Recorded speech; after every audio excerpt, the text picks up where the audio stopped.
Irmãos, eu me lembro que um dia estava na casa de um amigo que era baterista, e o pai dele era um senhor de origem alemã, e eu estava sentado no sofá, esse senhor sentou no meu lado, olhou para mim e fez a seguinte pergunta: quem é o teu pai? Ele queria saber o nome do meu pai. Eu disse: eu sou o filho do Rogério. Ele perguntou: Rogério de quê? Disse: Rogério Vieira. E é interessante isso, porque não longe dos nossos dias havia muita importância em da onde a pessoa havia vindo, sua origem, qual era o seu nome, qual era o nome do seu pai, filho de quem, neto de quem, bisneto de quem. Essas coisas são de pouca importância para nós nos nossos dias.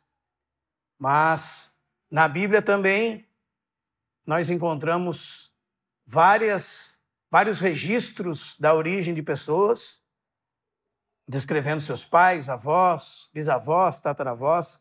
Nós chamamos isso de genealogias. Quem aqui já se deparou a ler a Bíblia com aquilo que nós pensamos, às vezes, ser uma perda de tempo, às vezes pensamos, que é as genealogias. E às vezes nós passamos a leitura delas muito rápido, não é verdade? Porque pensamos que ela tem pouco a nos oferecer.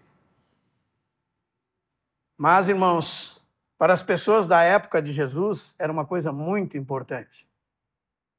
Porque dizia a respeito, por exemplo, à tribo que aqueles homens pertenciam, de filho de qual dos filhos de Jacó eles eram, qual era o seu serviço na casa de Deus, qual era o seu espaço na terra, que haviam sido repartido por tribos e que identificava a herança de cada um, quem poderia ser rei, quem poderia ser sacerdote. Todas essas coisas, elas eram encontradas pelas genealogias. E na nossa última mensagem nós falamos um pouco do Cristo pré-encarnado, ou seja, Cristo já existia antes de tudo, o Verbo de Deus, a segunda pessoa da Santíssima Trindade, Deus de Deus, luz de luz, coeterno, coigual com o Pai, existente antes de tudo e criador com o Pai. A sabedoria de Deus gerada desde os tempos eternos, o Filho unigênito de Deus. Hoje eu queria tratar com os irmãos do momento em que ele se faz carne. E é bem pertinente, por providência divina, hoje nós estarmos meditando sobre o partir do pão. João 1,14 diz assim: e o Verbo se fez carne e habitou entre nós, cheio de graça e de verdade. E vimos a sua glória, glória como do unigênito do Pai. Filipenses 2, a partir do verso 4 e 5, diz assim: tende em vós o mesmo sentimento, a mesma pronesis, a mesma mente que teve em Cristo Jesus. Pois ele, subsistindo em forma de Deus, esse é Deus de Deus, Deus com Deus, não ousou como usurpação ser igual a Deus, antes a si mesmo se esvaziou, assumindo a forma de servo, tornando-se em semelhança de homens e reconhecido em figura humana. Então Jesus é Deus, homem, 100% Deus, 100% homem. E quando ele se encarna, sabe o que nós descobrimos também? Que o rei chegou. E isso era uma promessa de Deus para o povo de Israel. E essa promessa está lá em 2 Samuel, capítulo 7, quando Davi diz que tem o desejo de edificar casa para Deus. E Deus disse que ele não edificaria casa, mas o descendente dele edificaria uma casa para Deus. E não só isso, esse descendente sentaria sobre a nação de Israel para todo sempre. E o seu reinado não teria fim. Esse descendente de Davi, naquele tempo, era Salomão. Mas nós sabemos que tanto Salomão como Roboão e tantos outros que vieram depois deles, todos morreram. Mas o momento em que Cristo toma sobre si carne humana é o momento que o descendente de Davi agora se torna um homem para reinar sobre o reino de Davi para todo sempre. Então o rei chegou. Vamos abrir a palavra de Deus em Mateus 1. Vamos ler aquela genealogia lá. Não se preocupe, irmão. Daqui flui um rio de graça. Atrás de cada nome tem a graça, a providência. O texto nos diz assim: o livro da genealogia de Jesus Cristo, filho de Davi, filho de Abraão. Abraão gerou a Isaque. Isaque gerou a Jacó. Jacó a Judá e a seus irmãos. Judá gerou de Tamar a Pérez e a Zera. Pérez gerou a Esrom. Esrom a Arão. Arão gerou a Aminadab. Aminadab a Naasson. Naasson a Salmão. Salmão gerou de Raabe a Boaz. Este de Rute gerou a Obed. E Obed a Jessé. Jessé gerou ao rei Davi. E o rei Davi a Salomão. Daqui fora a mulher de Urias. Salomão gerou a Roboão. Roboão a Abias. Abias a Asa. Asa gerou a Josafá. Josafá a Jorão. Jorão a Uzias. Uzias gerou a Jotão. Jotão a Acás. Acás a Ezequias. Ezequias gerou a Manassés. Manassés a Amon. Amon a Josias. Josias gerou a Jeconias e a seus irmãos no tempo do exílio na Babilônia. Depois do exílio na Babilônia, Jeconias gerou a Salatiel e Salatiel a Zorobabel. Zorobabel gerou a Abiúde, Abiúde a Eliaquim, Eliaquim a Azor. Azor gerou a Sadoque, Sadoque a Aquim, Aquim a Eliúde. Eliúde gerou a Eleazar, Eleazar a Matã, Matã a Jacó. E Jacó gerou a José, marido de Maria, da qual nasceu Jesus, que se chama o Cristo. De sorte que todas as gerações, desde Abraão até Davi, são 14. Desde Davi ao exílio da Babilônia, 14. E desde o exílio da Babilônia até Cristo, 14. Essa é a palavra do Senhor. Para os judeus, irmãos, a linhagem era fundamental. E se Mateus, como é o fato, tinha o propósito de apresentar Cristo como rei, ele teria que mostrar que Cristo não era um impostor, mas alguém que tinha uma linhagem real. E esse é o propósito do Evangelho de Mateus. O Evangelho de Mateus visa apresentar Cristo como um rei. E apresenta Cristo como um rei revelado. E também apresenta Cristo como um rei rejeitado. E depois, no final, apresenta Cristo como um rei triunfante, que mostra o retorno de Cristo, mostra que toda a autoridade foi dada a ele nos céus e na terra, como está em Mateus 28, 18. Toda a autoridade, todo o poder me foi dado sobre o céu e sobre a terra. Esse rei revelado, por um lado, é reconhecido por várias pessoas, por outro, é rejeitado por muitas outras. Não é assim? Ele é reconhecido o tempo todo como filho de Davi. Até mesmo chega a determinado momento da sua vida que ele está confrontando os fariseus e os escribas e ele pergunta: que dizes do Cristo? Daí eles dizem: ele é filho de Davi. E ele cita aquele salmo: mas como Davi, pelo Espírito, lhe chama Senhor, dizendo: disse o Senhor ao meu Senhor, senta-te à minha direita, até que ponha todos os teus inimigos como estrado dos seus pés. Você compreende esse verso? Por Cristo ser divino, ele é Senhor de Davi. Mas ele é filho de Davi, porque a Bíblia diz que ele veio, segundo a carne, da descendência de Davi. E esse é um mistério que eles não podiam responder. Que esse rei davídico, o Messias esperado, era Deus e homem. Segundo a carne, como diz Paulo em Romanos 1,4, ele veio da descendência de Davi. Mas ele é filho de Deus e foi declarado com poder, segundo o Espírito de santidade, através da ressurreição dos mortos. Esse é Jesus Cristo, nosso Senhor. E é assim que se começa o livro de Mateus. Livro da Gênesis.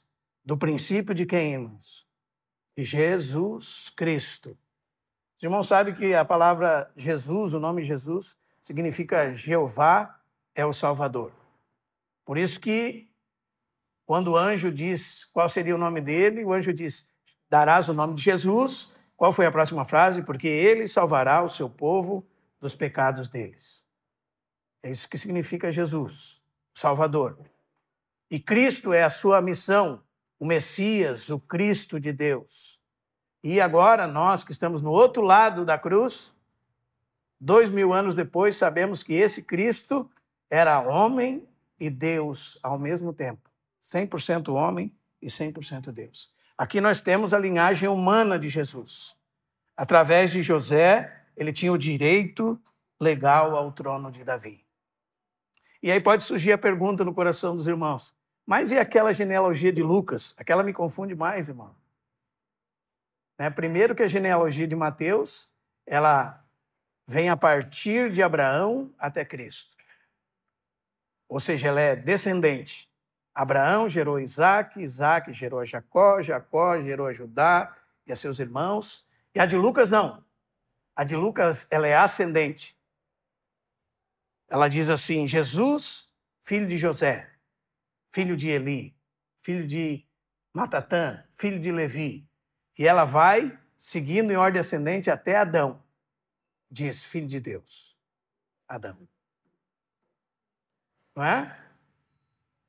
E parece que tem uns nomes diferentes lá. Então, para ajudar os irmãos nessa dificuldade, é bem simples. Irmãos, em Lucas nós temos a genealogia de Jesus pela linha de Maria. Em Mateus, pela linha de José. Então, todos sabem que José não era o pai biológico de Jesus, não é verdade? Tanto que em Lucas, quando vai falar sobre a genealogia de Jesus, fala uma expressão que é bem importante para nós reconhecermos isso. A expressão é essa. Verso 23. Ora, Jesus tinha cerca de 30 anos quando começou o seu ministério, diz assim, era, e diz, como se cuidava. Guarde essa expressão aí. Porque como ele não era filho biológico de José, então teria que ter essa expressão aí. Todo mundo reconhecia ele como filho de José. Mas ele não era filho de José. Por isso que tem essa expressão aí. E por isso que no final da genealogia que nós lemos, está assim, Jacó gerou José, e diz, marido de Maria. E aí tem um genitivo feminino, da qual nasceu o Cristo. Então, por ele ser filho de José legalmente, pela linha de José, ele era herdeiro do trono de Davi. E ele era filho de Maria biologicamente. Mas se os irmãos lerem as duas genealogias, nós vamos seguindo elas, e eu só estou falando das coisas mais importantes. Nós descobrimos que a genealogia de Mateus se refere à genealogia de José até Cristo e de Davi através de Salomão. E essa é a linha que segue em Mateus. Não é o que está escrito aí? Davi gerou a Salomão, da que fora mulher de Urias. Mas lá em Lucas, o filho de Salomão, o filho de Davi citado em Lucas, não é Salomão. O filho de Davi citado em Lucas é Natã, irmão de Salomão. E por essas duas linhas, nós chegamos no Cristo. Tanto pela linha de Salomão, como pela linha de Natã. Então, Jesus é filho legal de Davi, pela linha de José, e Jesus é filho sanguíneo de Davi, pela linha de Natã.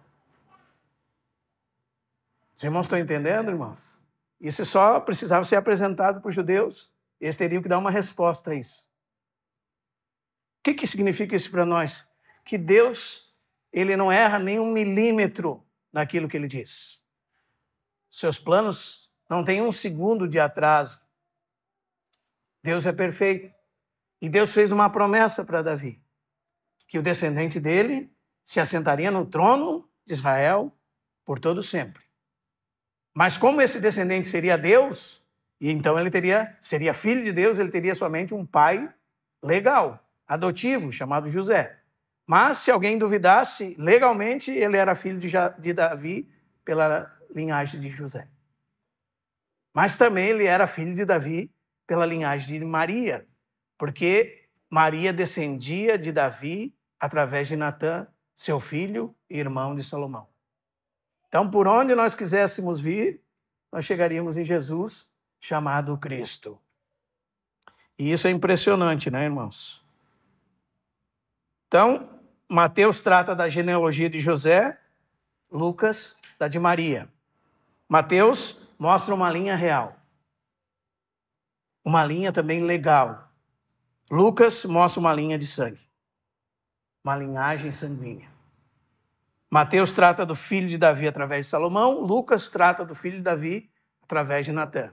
Mas ele é filho de Davi, herdeiro legítimo do trono de Davi. Amém? Isso é bem importante. Não só isso, mas o próprio Evangelho de Mateus, ele é dividido conforme essa primeira frase que está escrita aí. Livro da genealogia de Jesus Cristo, filho de Davi, filho de Abraão. E é interessante que nessa frase Davi vem primeiro. Por que Davi vem primeiro? Porque os primeiros capítulos, até o 25, são as palavras de sabedoria do filho de Davi, o verdadeiro Salomão. Quem lembra de Mateus capítulo 12, verso 42? Diz que a rainha de Sabá veio de longe para ouvir a sabedoria de Salomão. E Jesus disse de si mesmo, eis aqui está alguém que é maior que Salomão. Não é isso? Mas a partir do capítulo 26, nós temos a oferta do pai entregando o seu filho à morte, assim como fez Abraão. Então, é como se Jesus tivesse figurado na figura de Isaac, a partir do capítulo 26. E é exatamente isso que a Bíblia diz, irmãos, lá em Gálatas 3,16, que ele, Jesus Cristo, é o verdadeiro descendente de Abraão, no qual seriam benditas todas as famílias da terra. Então, isso não está aqui por acaso, amém? São algumas coisas bem importantes que nós devemos considerar. E eu gostaria de considerar com os irmãos algumas outras coisas também bem importantes, irmãos. Se nós começamos a ler a genealogia, nós ficamos impressionados com as pessoas que estão descritas nelas. Existem pessoas boas, existem pessoas ruins, existem pessoas que nós jamais daríamos uma filha em casamento, ou um filho em casamento. Existem ladrões, assassinos, prostitutas, pessoas de toda baixa estirpe relacionadas por nome na genealogia de Jesus. Isso nos chama atenção, não chama? Nos chama muita atenção, irmãos. Isso é a graça de Deus sendo derramada sobre pecadores e merecedores. Se nós pensarmos em Abraão, por exemplo, o primeiro nome da lista, a Bíblia fala que ele mentiu a respeito da sua mulher Sara, para que não houvesse nenhum mal contra ele, né? E é interessante, irmãos, porque nós temos a tendência de santificar os homens de Deus como se eles não fossem homens. Não é verdade? Nós devemos ter bastante cuidado com isso na prática, porque são pessoas de carne e osso. E a Bíblia faz tanta questão de deixar isso claro para nós, que não omite nenhum pecado dos homens de Deus que Deus usou na história. Nenhum deles. Todos eles são descritos com as suas fraquezas. Abraão é descrito com as suas fraquezas, não é? Isaac é descrito com as suas fraquezas. Isaac tinha preferência por um filho em detrimento do outro.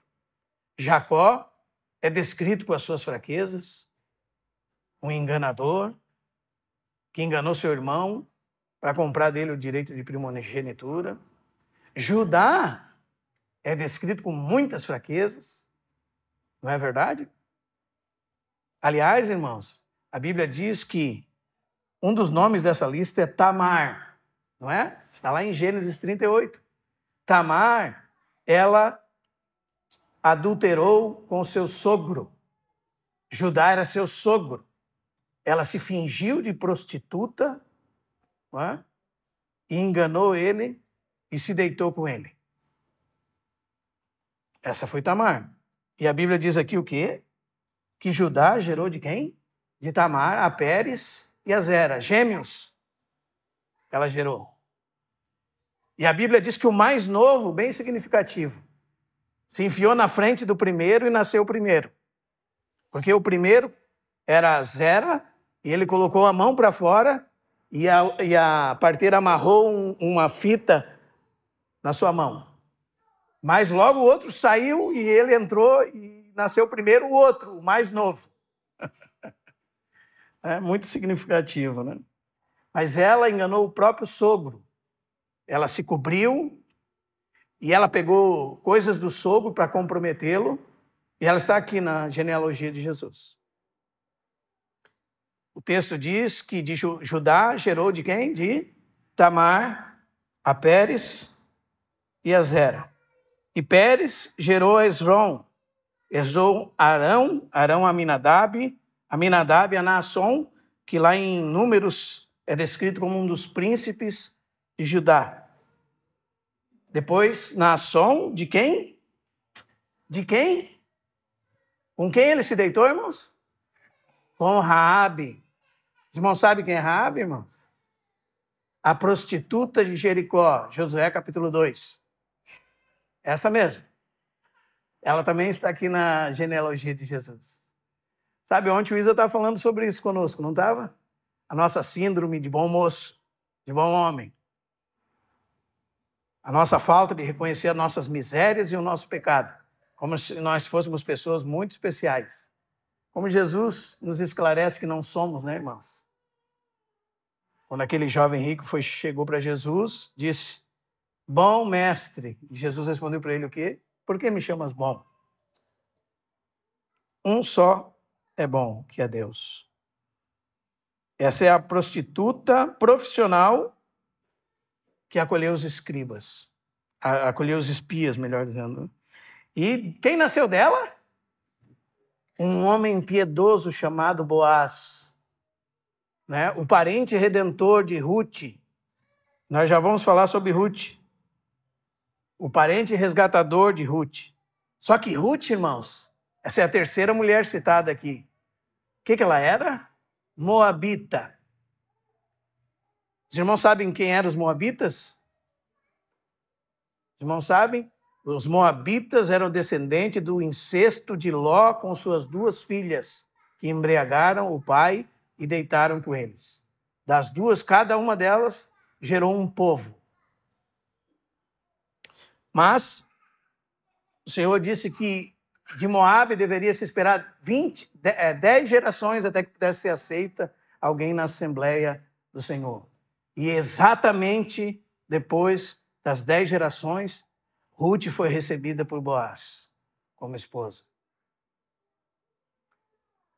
E Ruth não era uma mulher ruim, mas a linhagem dela era muito ruim.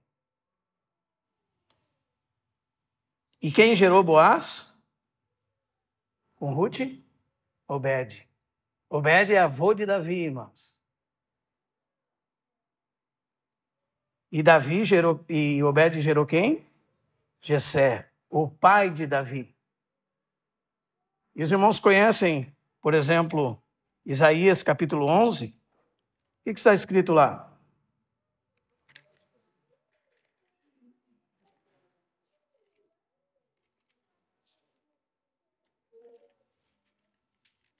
Do tronco de Jessé sairá um rebento. E das suas raízes, um renovo. Os irmãos entendem o que significa essa expressão, irmão? Existe uma árvore madura já, grande, e ela é decepada, como aconteceu com Jessé e com a descendência do rei Davi. Mas um dia do tronco de Davi nasceria um renovo. O renovo é aquele ramo que sai da raiz decepada, do tronco decepado.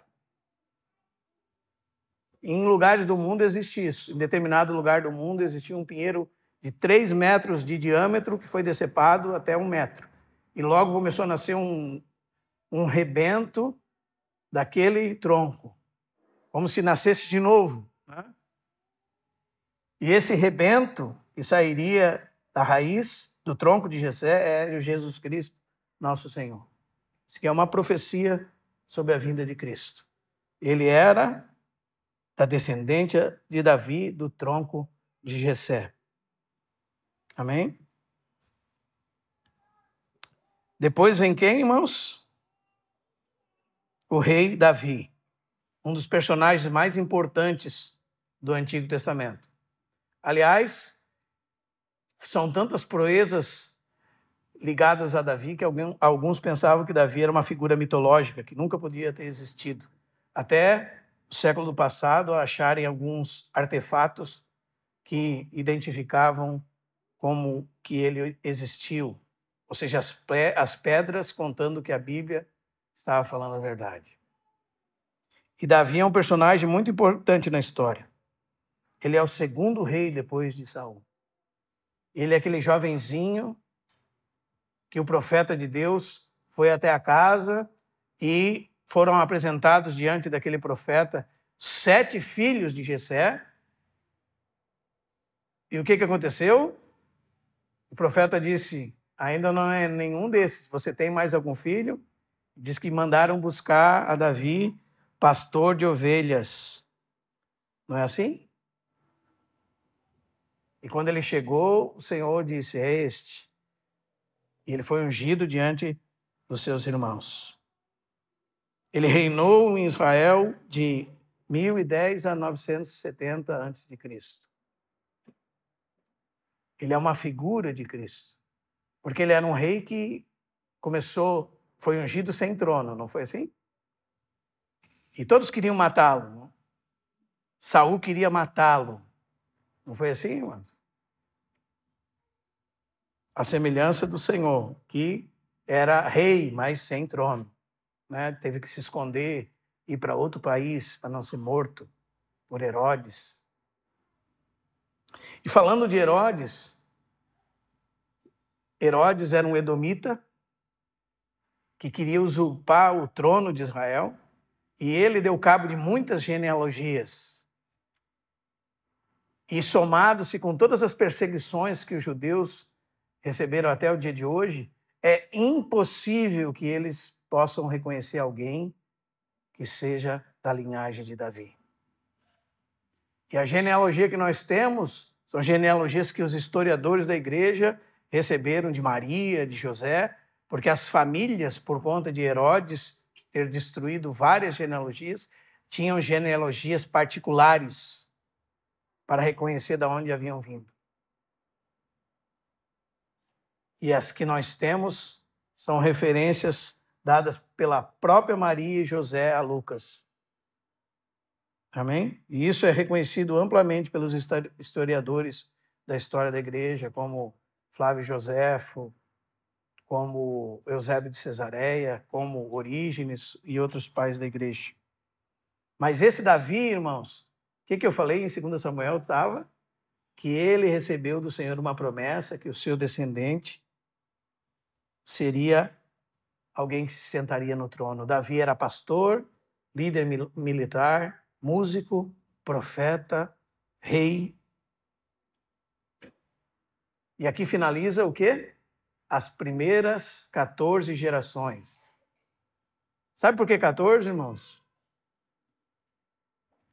Porque no hebraico, 14 é a soma numérica do nome de Davi. Cada letra corresponde a um número, e o nome de Davi é 2 mais 4 mais 6. Quanto dá isso? Aliás, 4 mais 6 mais 4. 14. É um recurso pedagógico para a gente não esquecer. Então, o que fala no final lá? De sorte que todas as gerações de Abraão até Davi, 14. Mas, na verdade, existem muitos nomes no meio. E essa é uma segunda lição que nós vamos aprender. Se ela está dividida em 3 gerações, depois de Davi, então, vem Salomão, eu vou falar mais rápido, Roboão, Abias, Asa, Josafá, Jorão, Uzias, Jotão, Acás, Ezequias, Manassés, Amon, Josias. E se nós fôssemos citando, nós poderíamos colocar no lado assim, Salomão, o homem mais sábio que viveu nessa terra, entre os homens, foi idólatra, teve mais de 1000 mulheres, não é verdade? Aí nós podemos pensar, mal ou bom? Porque a gente pode pegar cada rei desses e dizer, esse foi mal. Aliás, a Bíblia fala de vários deles, maus.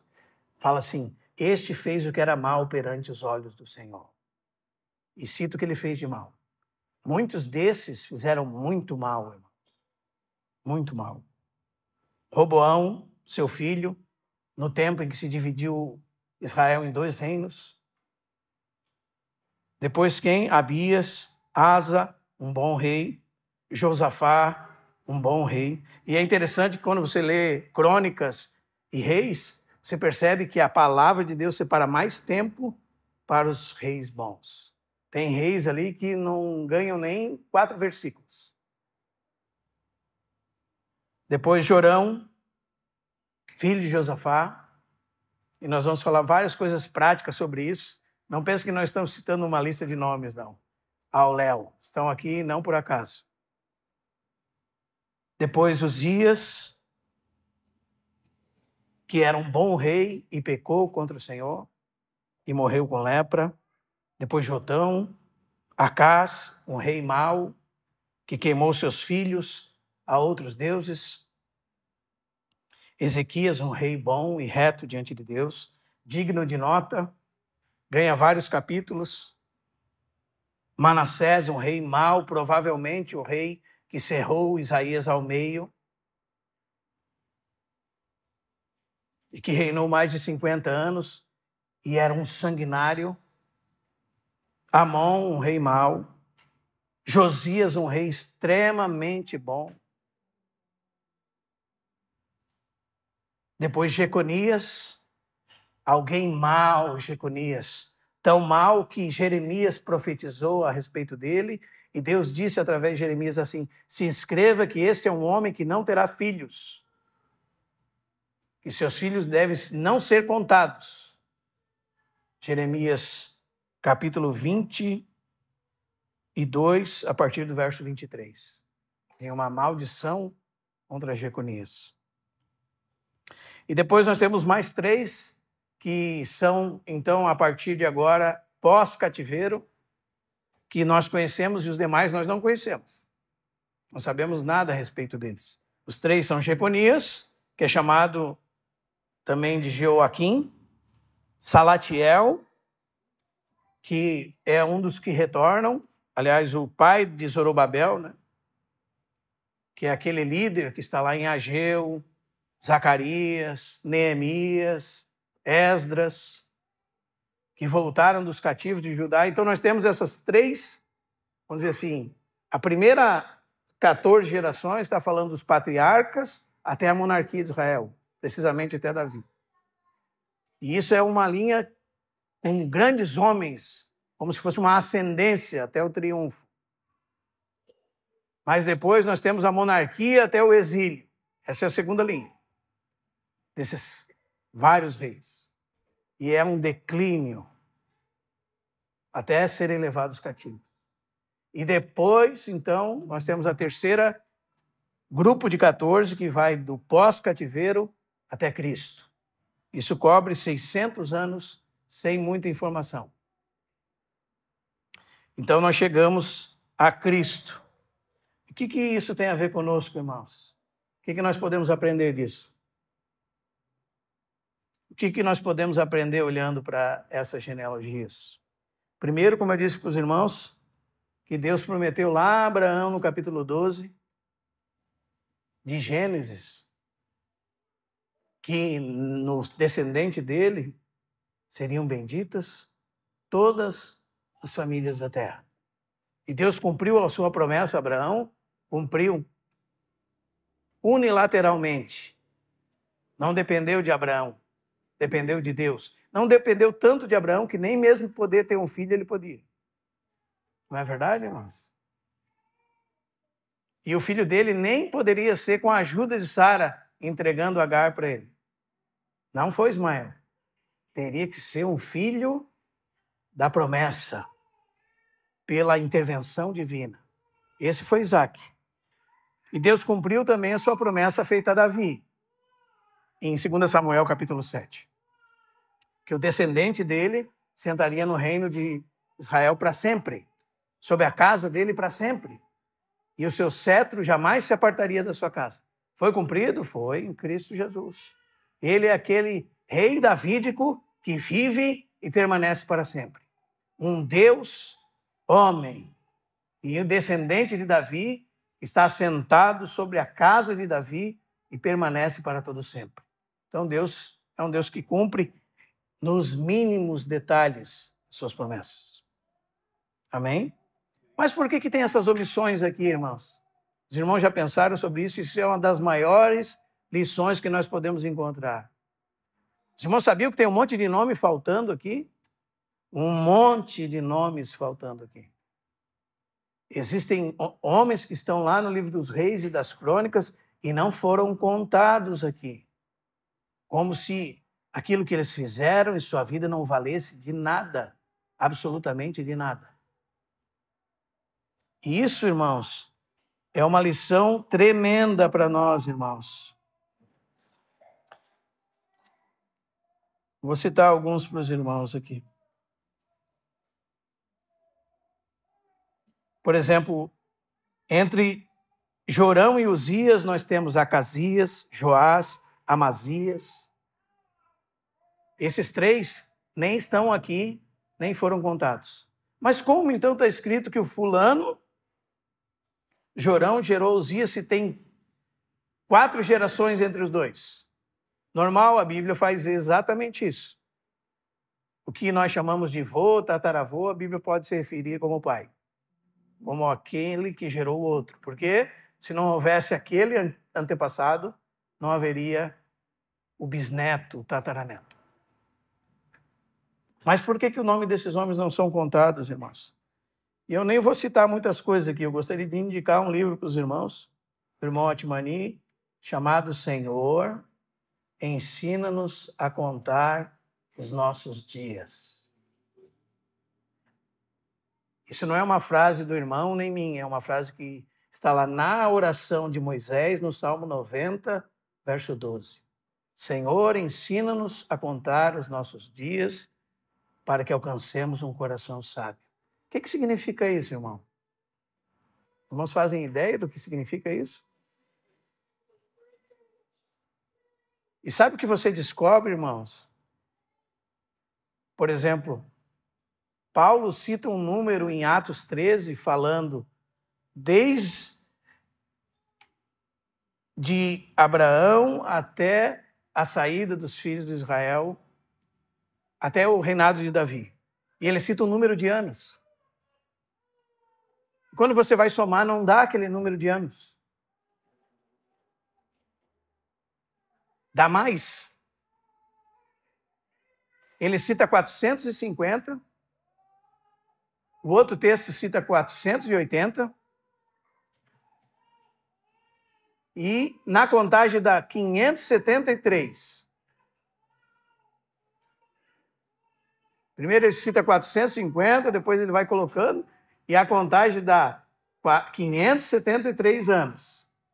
Está faltando 93 anos de um texto para o outro. Faltando 93 anos. Se você for um exímio leitor da Bíblia, você vai encontrar, sabe aonde, esses 93 anos? O tempo exato que os filhos de Deus ficaram nas mãos dos seus inimigos durante o livro de Juízes. Cativeiro de 8 anos, 20 anos, 40 anos, e quando você soma, dá 93 anos exatamente. Deus não contou aqueles anos.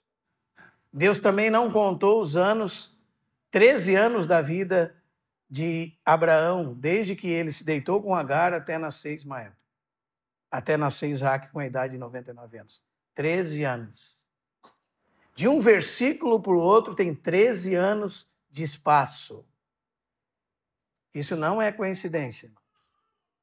E há muitas outras provas dessa verdade. O que significa isso? Significa que Deus não leva em conta quando nós estamos vivendo para nós mesmos, quando nós estamos sendo escravizados pelo inimigo, quando nós estamos nos entregando às coisas dessa vida, é como se você não tivesse vivido para Deus. Talvez por isso que Paulo deixa tão claro que no tempo que os irmãos eram para ser mestres, ainda eram crianças, porque a contagem espiritual é totalmente outra do que a contagem normal. Por isso, a oração de Moisés é: Senhor, ensina-nos a contar os nossos dias. Por isso, esses reis maus não foram contados aqui. Por isso, essas omissões. Por isso, a Bíblia nos instrui a remir o nosso tempo, Efésios 5:16. Por isso, você não sabe contar até 70, 80? É simples, não é, irmão? Tem dificuldade para isso? Não, né? Será que é sobre isso que Moisés está orando? Ou será que é sobre nós vivermos a nossa vida para Deus o tempo todo? Quanto tempo te resta? Quanto tempo? Alguns 30 anos, outros 40, outros 50, outros 10, outros 5. Alguns vão antes do tempo, não é? Ninguém sabe quanto tempo tem. Será que nós temos vivido a vida para Deus? Esses são os anos contados. Essa é uma das maiores lições que nós podemos tirar dessas omissões aqui. Pode investigar, irmãos. Esses reis que não foram contados aqui eram reis malignos e terríveis. Existem os malignos que estão aqui, a nos mostrar que é pura graça de Deus, né? Mas muitos que foram omitidos aqui, Deus não viu necessidade de contá-los. Já pensou, irmão? Deus não viu necessidade de contar a vida de alguém como se fosse inútil, não precisasse existir sobre a terra? Então, o que nós podemos fazer a respeito disso, irmão? Aproveite o tempo que te resta. Existem professores aqui, existem lojistas, empresários, funcionários. O que você considera na sua mente quando você está vivendo nessa terra? Quais os anos que não são contados? Você sabe, irmão? Os que não são vividos para a glória de Deus, como está em Isaías 43:7. Porque Deus nos fez para a sua glória, para cumprir o seu propósito nessa terra. E quando nós não estamos fazendo, o cronômetro para, né? Como aconteceu com tantos homens. Quer um exemplo? Pega a genealogia de Caim e de Sete e de Sem. Gênesis 4 e 5. Não tem nenhuma data. Não fala assim, Caim, quando tinha 50 anos, gerou alguém. Não importa quem ele gerou. Não importa quanto tempo ele viveu. Não tem data para ele. Já a de Adão e dos filhos que eram da descendência da promessa de Deus, esses, fala assim, esse viveu 120, nasceu fulano, depois viveu mais tanto, e até que o total dele foi tanto. Na de Caim não tem nada disso, irmão. Não tem contagem de anos. Irmãos, percebe como isso é importante, irmãos? Como é que nós vamos viver a nossa vida comum nessa terra, representando a Cristo e cumprindo o propósito de Deus? Trabalhando na nossa loja, trabalhando na nossa pedagogia, trabalhando no comércio, trabalhando, seja o que for que nós vamos trabalhar. Sabe como é que é, irmãos? É sendo um cristão em tempo integral. Que significa, sabe o quê? Sendo um missionário em tempo integral. Nós tivemos uma experiência essa semana e nós voltamos para casa meditando sobre isso. Nós fomos ver uma coisa numa loja e ficamos conversando com a pessoa vários tempos, a pessoa muito extrovertida, comunicativa, né? E ela tinha o propósito de vender e nós o de comprar. Então, que tempo perdido? É um tempo perdido, irmão. Né? Porque o propósito primeiro é lucrar, comprar, vender, e o de Deus foi-se embora. E a gente voltou no carro pensando, poxa, uma pessoa é como se tivesse uma oportunidade sendo perdida, não é? De tocar a vida da pessoa por meio de Cristo, no Espírito Santo. E passou, irmão. Passou, risca e joga fora, que não volta mais, passou, não conta. Irmãos, estão entendendo, irmãos? E é assim que nós estamos vivendo os nossos dias, irmãos. E eu provo isso. Digamos que nós estamos aqui em 60 pessoas. Se cada uma pessoa, em um ano, ganhasse alguém para Jesus, em um ano, daqui a um ano teria no mínimo 120 pessoas. Não é isso? Aí eu pergunto para você, quantas pessoas para Cristo você ganhou nesses últimos anos da sua vida? Quanto você trabalhou em prol do Evangelho de Cristo para fazer a missão da igreja, que é o quê? Ganhar os perdidos e edificar os salvos. Essa é a missão da igreja.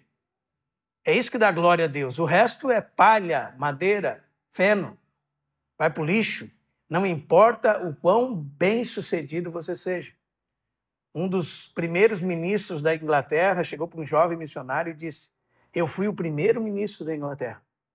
Eu fui uma coluna aqui, mas eu desperdicei a minha vida inteira sendo isso. Porque não fiz nada em prol do reino de Deus, nada em prol da edificação da igreja. Então eu desperdicei a minha vida. Ele disse para o jovem, não desperdice a sua vida. Não desperdice a sua vida. Porque Deus não come. Então, irmãos, ainda há tempo para nós, irmãos.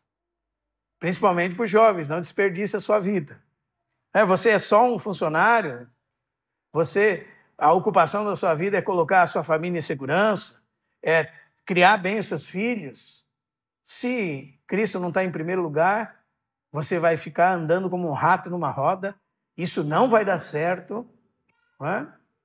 Você vai ser frustrado, porque é onde o homem recebe a sua verdadeira satisfação, é quando o seu coração está em Deus. E as coisas dessa vida são colocadas como subterfúgios para esse propósito maior, que é o propósito de Deus. Então, a nossa profissão, a nossa vocação nessa terra é secundária. Os irmãos entendem isso, irmãos?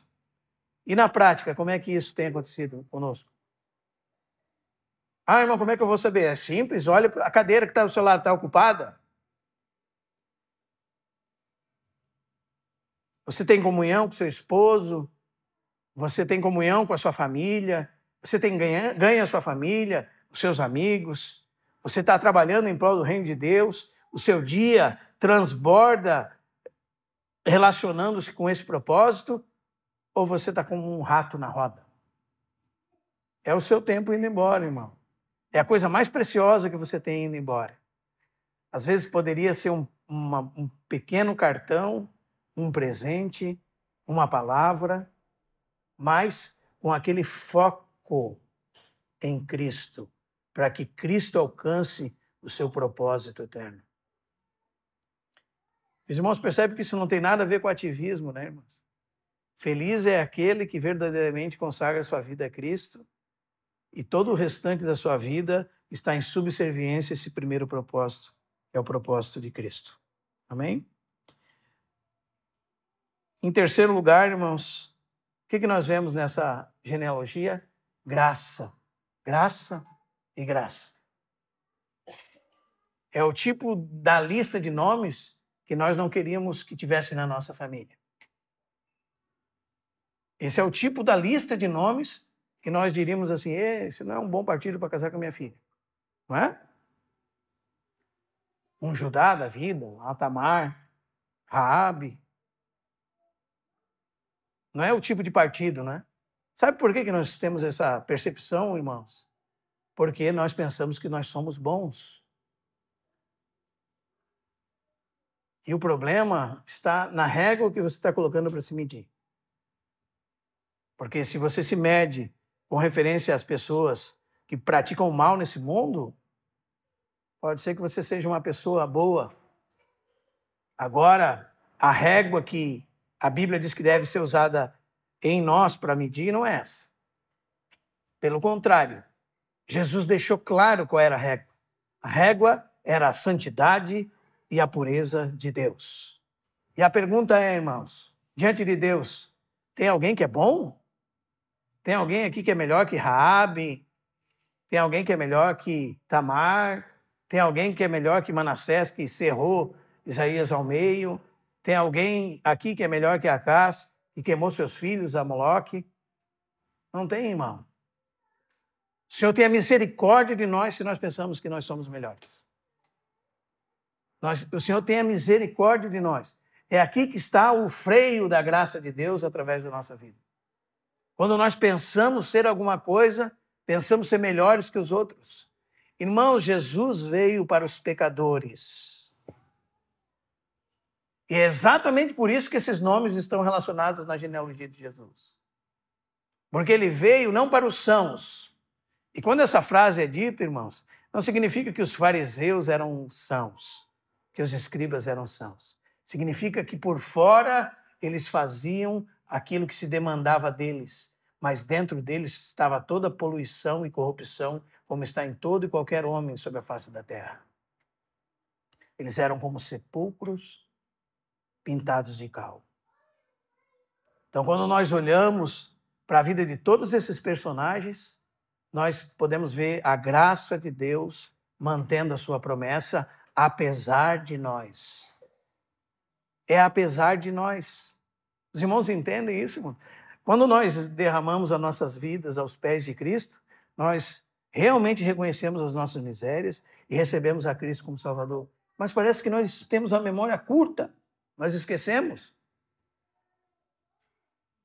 Em determinado momento nós julgamos que nós somos bons. Se nós somos bons, para que nós precisamos de Cristo, irmãos? E se nós não somos bons, por que nós somos cheios de justiça própria, de defesa própria? Por que nós nos levantamos como advogado de nós mesmos o tempo todo, ao invés de nos derramar aos pés de Cristo e dizer, Senhor, se não fosse a tua misericórdia, se não fosse a tua piedade, se não fosse a tua graça, há muito nós seríamos destruídos. Se não fosse hoje pela manhã se renovar as misericórdias do Senhor, se não fosse a sua fidelidade, se não fosse a sua promessa que nos manteria de pé, nós estávamos perdidos, irmãos.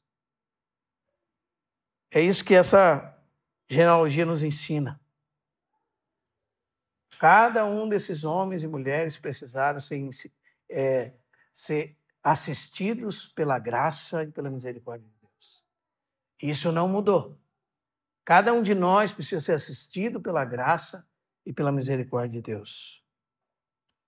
Amém? Mas tem mais uma coisa aqui. Aqui tem uma lista de pais piedosos também com filhos malignos.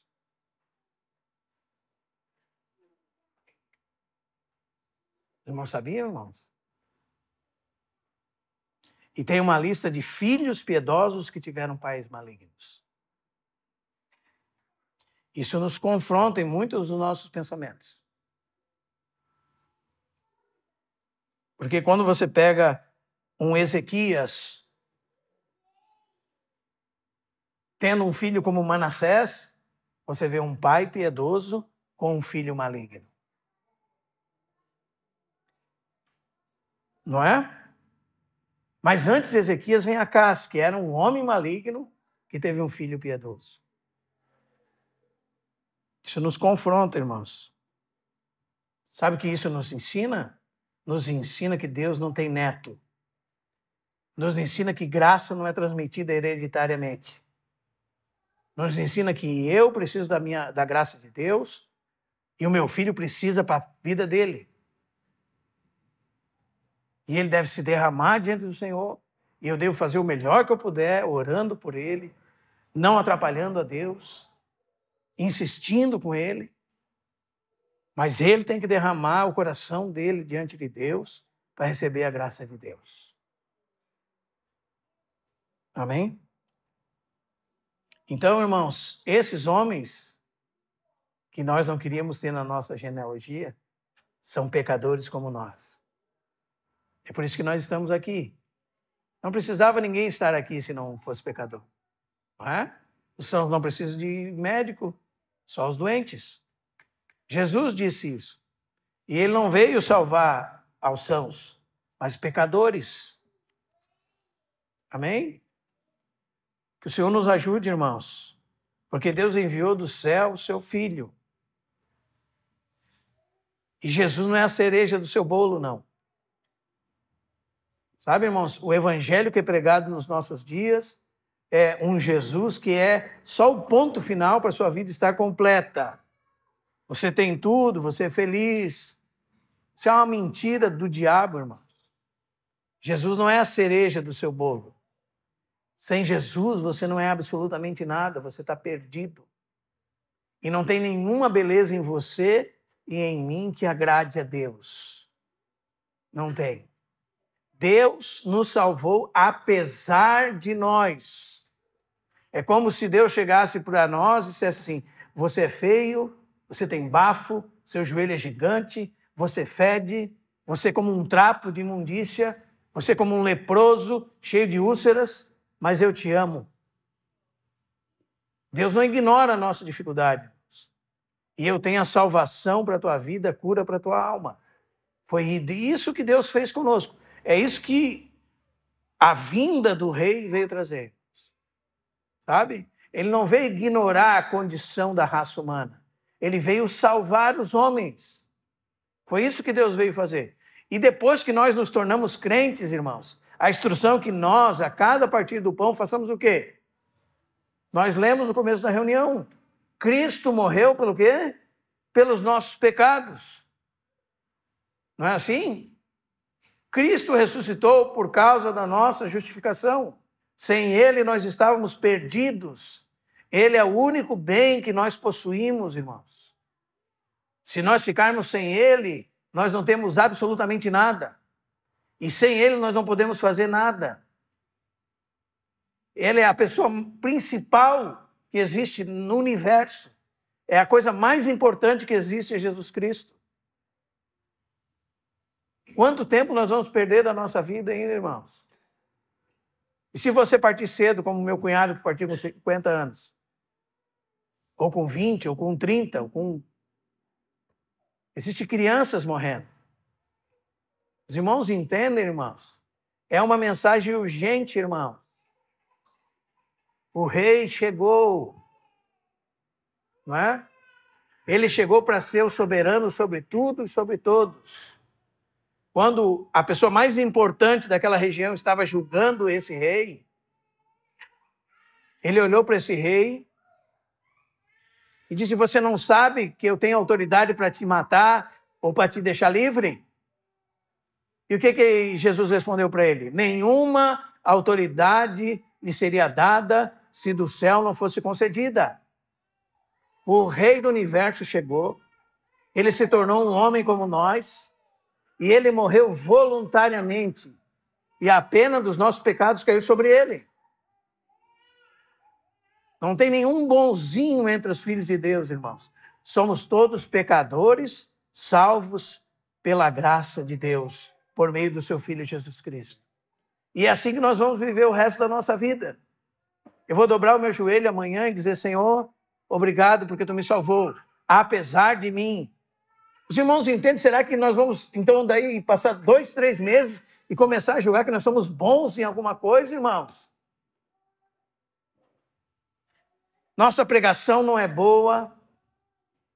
Se o Espírito Santo não nos ungir, nós não temos nada, nós somos vazios, por isso que a nossa palavra não faz sentido, por isso que não tem efeito nenhum na vida das pessoas que estão ao nosso redor.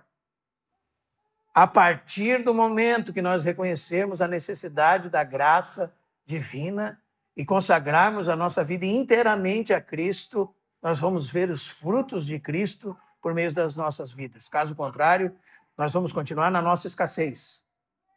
E vão se passar os anos. E não estão sendo contados os anos. Isso tem que ficar claro para nós, irmãos. Porque nós estamos desperdiçando os anos. O Senhor tenha misericórdia de nós. Amém? Que Jesus seja verdadeiramente o Senhor das nossas almas. Nós possamos olhar para o pão e para o cálice hoje e consagrar a nossa vida a Cristo. Pedir perdão do tempo que nós temos desperdiçado, temos perdido. Reconhecer as nossas misérias diante de Deus. Ver como Deus é fiel para cumprir as suas promessas. Ver como nós somos pecadores, carentes da graça de Deus, até mesmo para o ar que nós respiramos. Ver como nós precisamos reconhecer isso para que o rio da vida de Deus flua através de nós, possa alcançar as pessoas ao nosso redor. Nós não somos melhores do que ninguém. Não adianta, pode dormir com essa, ficar bravo, irmão. Nós não somos melhores do que ninguém. Nós não somos melhores do que ninguém, irmãos. Aliás, essa semana eu vi uma foto de Adolf Hitler saindo de um local de reunião. Você ser religioso não faz você uma boa pessoa. Só a graça divina pode sustentar os dias da nossa vida nessa terra, para que Deus seja, sendo gracioso conosco, possamos ver algum aproveitamento. E se há aproveitamento, nós vamos olhar para o nosso lado e nós vamos ver que isso é verdade. Que Deus tem sido glorioso conosco. Nós lemos no começo que não foi Paulo que trabalhou, mas a graça divina que trabalhou por meio dele.